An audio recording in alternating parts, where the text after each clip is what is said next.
My oldest daughter painted this beautiful picture of a Labrador that looks a lot like one of our shop dogs, Dixie. For her birthday this year, I thought it would be nice to frame it for her. Welcome to the White Lab Workshop. I'm Brent, and I'm going to show you how I made this custom frame for my daughter's beautiful painting. The first thing I needed to do was take some measurements. After all, measure once, cut twice is pretty much how we roll around here. Yeah, you're right. This is my shop buddy. She's going to help me describe how I made this frame for her older sister. My dad had bought some cherry wood for this project, so he got to work cutting it to length. After getting a bunch of design ideas shot down by my mom, he managed to find one that she approved of. For it, he needed to rip 2 equal-sized pieces for each one.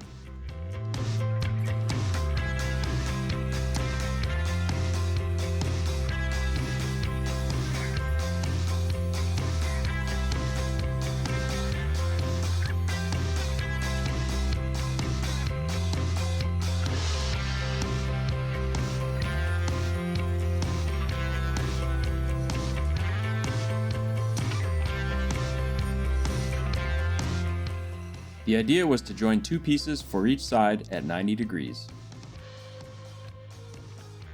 Dad, I think it might be time for you to clean the saw blade again. Yeah. For a nice and uniform look, I installed my dado stack and a sacrificial fence, then cut rabbets into the vertical pieces to accept the horizontal pieces. I sized the rabbets to leave roughly an equal amount of horizontal piece and vertical piece showing.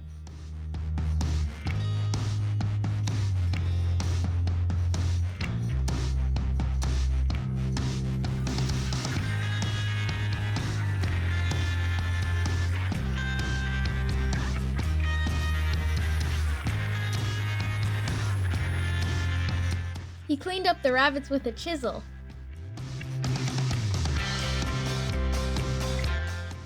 And did a little cleanup on the outside with a hand plane.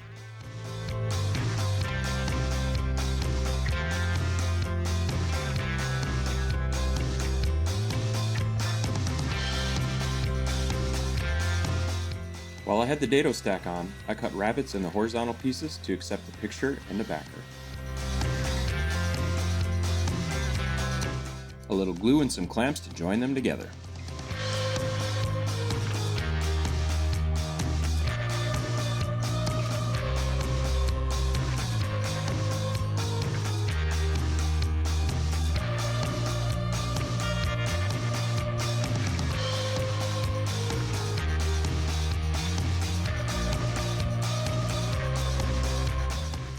I managed to cut my rabbets a bit too well, which left some of the vertical piece proud. I took that down with a hand plane. What you really mean is that you screwed everything up and had to use the hand plane to fix it. You're welcome. If you're liking what you see, don't be shy and hit the like button and subscribe. And while you're at it, comment what you think on the video too. With the frame sides ready to go, it was time for the backer. I chose to use some 1/4-inch hardboard from the home center. I sized it to the painting and cut it out.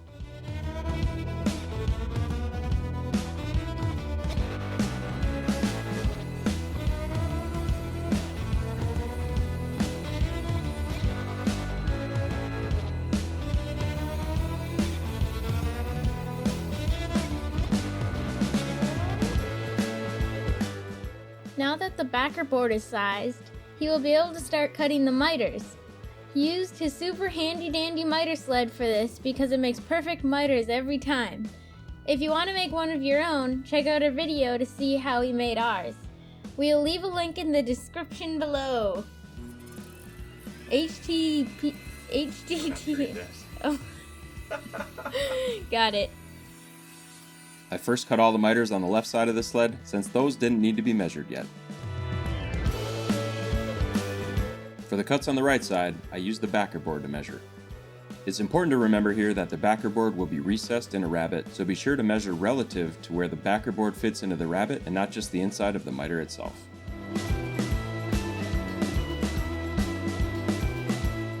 I extended my mark to make it easier to line up the cut, then took it to the miter sled and lined up that mark with the kerf line on the sled.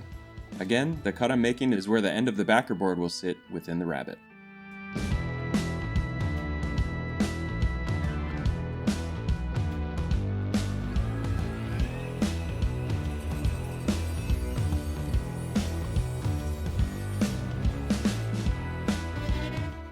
2 vertical sides and 2 horizontal sides need to match up to get a perfect fit. So he matched the second side to the first side and cut it.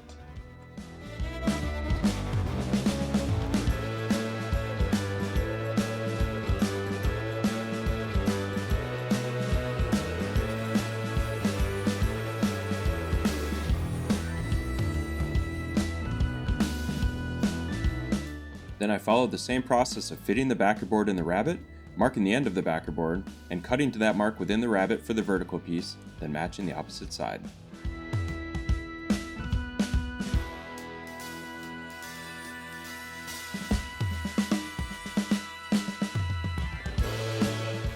Bringing all the sides together for a perfect fit. For the glue up, he lined the pieces up and used the painter's tape trick to initially hold the joints together. Then he followed up with his framing ratchet strap.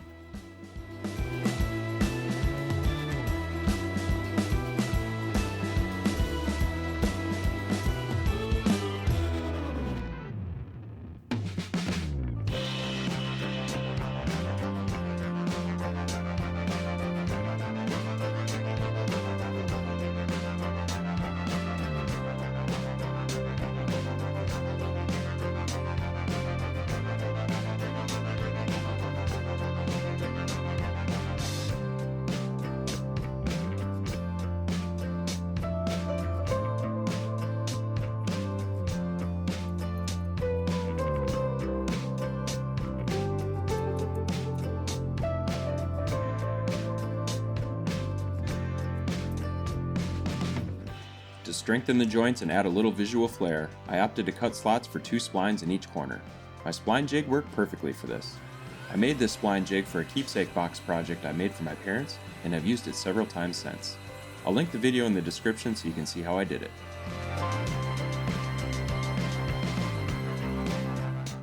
For the splines themselves, I used walnut to have a nice accent color.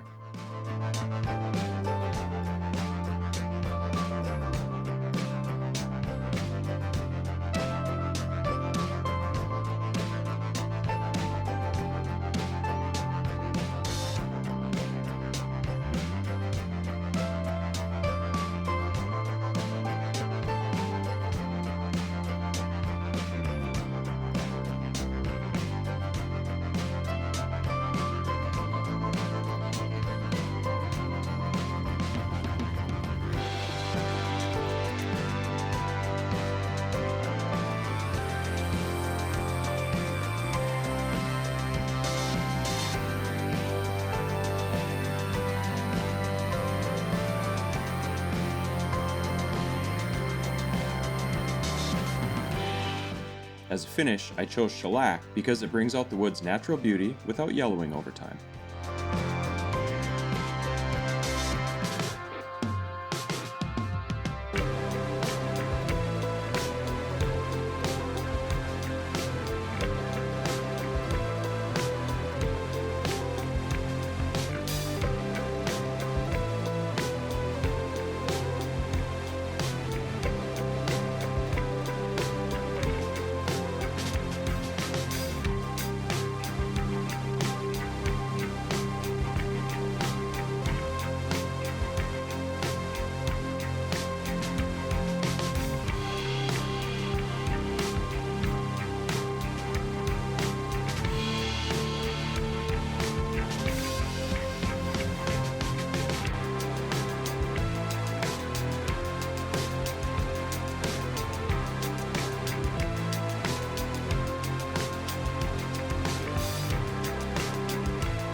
To hold the picture and backer in place, I drilled holes for some small finishing nails.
As a finishing touch, I added some loops and strung some wire between them to hang the frame on the wall.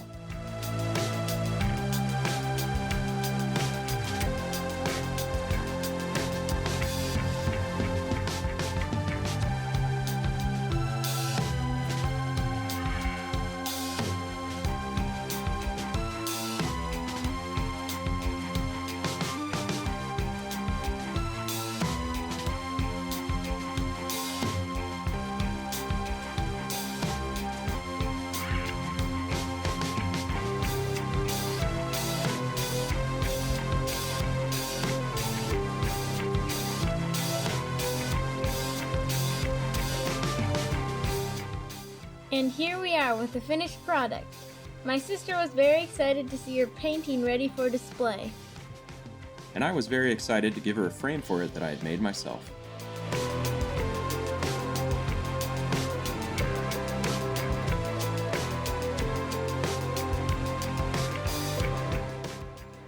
Let us know in the comments below how we did on this one. We've queued up some other videos that you might enjoy as well. See you over there!